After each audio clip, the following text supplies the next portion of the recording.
Hi hello అండి, అందరికీ నమస్తే. Welcome back to our channel Kittu tips and more. ఈరోజు వీడియోలో మిద్దె తోటను నాకు ఖాళీ దొరికితే ఉదయం పూట క్లీన్ చేసుకుంటానండి. 2 రోజులకు ఒకసారి క్లీన్ చేసుకుంటాము. ఈరోజు సాయంత్రం వ్యూ ఎలా ఉంటుంది టెర్రస్ గార్డెన్ అనేది ఒక చిన్న వీడియో చూపెడదామని అండి. నేను ఈవినింగ్ 5:30, 6కి అలాంటప్పుడు మిద్దె పైకి వచ్చి ఇంకా మొక్కలకు నీళ్లు పట్టడం ముందస్తుగా అంతా చిమ్మేసుకున్నాను. ఈరోజు ఇలా ఆరాంగా అంతా చిమ్మేసుకొని మొక్కలకంతా నీళ్ళు పట్టేసుకున్నానండి. 5:30, 6:30 లోపల 1 అవర్ పడుతుంది క్లీనింగు. ఇంకా వాటర్ పట్టుకోవడం మొక్కలకి ఒక 1 అవర్ అలా స్పెండ్ చేసి కిందికెళ్ళి ఇంక పిల్లల పనులు అవి చూస్తానండి. ఎందుకంటే మిద్దె రోజు మార్చి రోజు లేదా 2 రోజులకు ఒకసారి క్లీన్ చేసుకుంటూ ఉంటాము. ఎక్కువగా మిద్దె పైన పిల్లలు ఆడుకుంటూ ఉంటారు, హోంవర్క్ చేసుకుంటూ ఉంటారు. మేము కూడా ఖాళీ దొరికితే కొంచెం రిలాక్స్ అవ్వాలి అనుకుంటే మిద్దె పైకే వస్తామండి. అంత ఇష్టంగా మొక్కల్ని పెంచుకుంటున్నాను కాబట్టి నాకు మిద్దె తోట నీట్గా ఉంచుకోవాలి అనేది నా ఆసక్తి అండి. నేను బాగా ఇష్టంగా చేసే వాటిల్లో మిద్దె తోట అండి. ఇక్కడ క్లీన్ చేసుకోవడం, మొక్కలకి నీళ్లు పోసుకోవడం, ఏదైనా పూల మొక్కలు కొత్తగా తెచ్చి నాటుకోవడం లేదా నార్లు వేసుకోవడం, ఇట్లా గార్డెనింగ్ పనులు అన్ని పనుల్లో కల్లా నేను బాగా ఇష్టంగా చేసే పనుల్లో ఇది ఒకటే అండి. ఇంకా చెప్పాలి అంటే గార్డెనింగ్ అనేది ఒక హాబీ, ఒక అభిరుచి లాంటిదే అండి నాకు. చిన్నప్పటి నుంచి కూడా నాకు మొక్కలంటే చాలా ఇష్టం. అది ఇంకా మేము సొంతంగా ఇల్లు కట్టుకున్న తర్వాత ఇట్లా టెర్రస్ గార్డెన్ పెట్టుకోవడం అనేది నాకు చాలా బాగా నచ్చిన అంశం అండి. ఎప్పుడైనా మనసు బాగా లేకపోయినా మిద్దె తోటను చూసుకొని ఆనందంగా గడుపుతాను. లేదా బాగా ఉత్సాహంగా ఉల్లాసంగా ఉన్నప్పుడు కూడా హ్యాపీ మూమెంట్స్ని కూడా మేము ఇక టెర్రస్ గార్డెన్ పైనే మేము చేసుకుంటామండి. ముఖ్యంగా చెప్పాలి అంటే ఇట్లా మొక్కలకి నీళ్ళు పోసుకుంటూ హ్యాపీగా మనం ఎంజాయ్ చేస్తే మనకి ఏదైనా ఉంటే కూడా టెన్షన్స్ లేదా ఇంకేదైనా ప్రెషరు,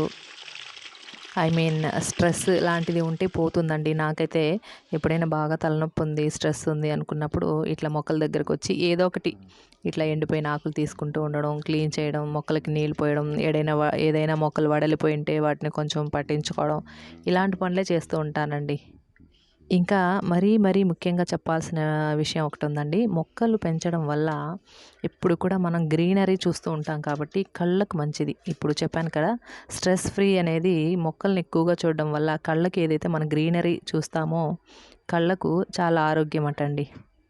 ఇక డివోషనల్గా చెప్పాలి అంటే మొక్కలు ఎక్కువగా ఎవరైతే పెంచుతారో, అంటే మొక్కల్ని ఎవరైతే ఇష్టంగా పెంచుతారో, అభిమానిస్తారో, ప్రేమిస్తారో వాళ్ళకి లైఫ్ అంతా కూడా ప్లెజెంట్గా ఉంటుంది అని చెప్తారు మన పెద్దవాళ్ళు. ఎందుకంటే మొక్కలు అంటే ప్రకృతిని ఎవరైతే కాపాడతారో వాళ్ళ లైఫ్ కూడా సజావుగా హాయిగా ఉంటుంది. కొంతమంది మొక్కలు ఊరికే పీకేసేయడం, నరికేయడం, చెట్లు ఉంటే నరికేసేయడం అట్లా చేస్తూ ఉంటారు. మామూలుగా అండి పెద్దవాళ్ళు చెప్పేది కూడా ఒక రీజన్ ఉందండి. మొక్కల్ని ఎప్పుడూ నరకడం, తుంపడం చేయకూడదు. ఎప్పుడు మొక్కలు నాటాలి. మొక్కలు నాటడం వలన మనకి ప్రకృతిని మనం కాపాడిన వాళ్ళం అవుతాం. ప్రకృతిని ఎవరైతే ప్రేమిస్తారో, ఎవరైతే ఆరాధిస్తారో, ప్రకృతిని ఎవరైతే అభిమానిస్తారో ఖచ్చితంగా వాళ్ళకి ప్రకృతి మంచే చేస్తుంది. అంటే ప్రకృతికి మనం ఎంత దగ్గరగా ఉంటామో, ప్రకృతిని ఎంత అభిమానిస్తామో, ఆరాధిస్తామో, ప్రేమిస్తామో ప్రకృతి నుంచి కూడా మనం పాజిటివ్ వైబ్స్ తీసుకోగలుగుతాం. ఎప్పుడైతే మనం చెట్లు నరికేయడం, పూల మొక్కలు తెంపేయడం, అంటే కొంతమందికి చెట్లు ఉంటే నచ్చదు. నీట్గా ఉండాలి, క్లీన్ చేసేసేయాలి, అక్కడ ఏదో ఇంకేదో కన్స్ట్రక్ట్ చేసుకోవాలి అంటే కమర్షియల్గా ఆలోచించే వాళ్ళకి అట్లా చేయకూడదు అనేది నా ఒక సందేశం అండి. అయ్యో, ఇక్కడ ఎవరిని తప్పుగా ఉద్దేశించి మాట్లాడట్లేదండి, తప్పుగా అర్థం చేసుకోకండి. ప్రకృతిని ప్రేమించండి, చెట్లను కాపాడండి, చెట్లను మొక్కలను నాటండి అనేది నా చిన్న విన్నపం అండి. ఎందుకు నేను మొక్కలు నాటాను కదా, నేను పెంచుకుంటున్నాను కాబట్టి అని సలహా ఇవ్వట్లేదు. అందరూ కూడా ఆలోచించండి. మొక్కలు ప్రాణదాతలు. మరి అలాంటి ప్రాణదాతల్ని మనం కాపాడుకోవాల్సిన అవసరం మనకుంది కదండి. మొక్కల నుంచి వచ్చే ఆక్సిజన్ పీల్చుకునే కదండి మనం బ్రతుకుతున్నాం. మరి అలాంటి మొక్కలను మనం కాపాడుకుంటేనే కదా మానవాళికి. ఇంకొక విషయం ఏమిటంటే, ప్రాణం లేని వస్తువుల మీద ప్రేమ పెంచుకుంటున్నారు జనాలు, అంతే కదండి. అయ్యో, నాకు నగలు కావాలి, అవి కావాలి, ఇవి కావాలి అనేసి. మరి మనం జీవితాంతం బతికి ఉండాలి, మన మానవాళి స్వచ్ఛమైన గాలి పీల్చుకుని బ్రతకాలి అంటే మరి మొక్కలు ఎంత ఇంపార్టెంట్ కదా. మరి అన్ని మనిషికి అన్ని అవసరాలు ఉంటాయి. కానీ ఈ మధ్య కాలంలో ఏమంటారు, అశాశ్వతమైన వాటి మీద ఎక్కువగా మక్కువ పెంచేసుకుంటున్నారు జనాలు. ఇవాళ రేపు జనాలకి స్వార్థం అనేది పెరిగిపోతోంది. వస్తువుల మీద ముఖ్యంగా అసలు ఎందుకు పనికిరావు అవి. దానివల్ల మనకి యూజ్ ఉంటుంది కొంతవరకు.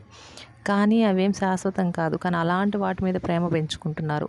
ఆ ప్రేమ ఏదో అందులో ఉన్న ప్రేమను కాస్త ఈ మొక్కలకి పెట్టి మొక్కల మీద మొక్కల్ని పెంచుకుంటే ఎవరికి వాళ్ళు ఏదో తోచినంత వాళ్ళకున్న స్థలంలో కాస్త పెంచుకొని, ఇట్లా స్థలం లేని వాళ్ళు మిద్దె తోట అనేది మంచి కాన్సెప్ట్ అండి.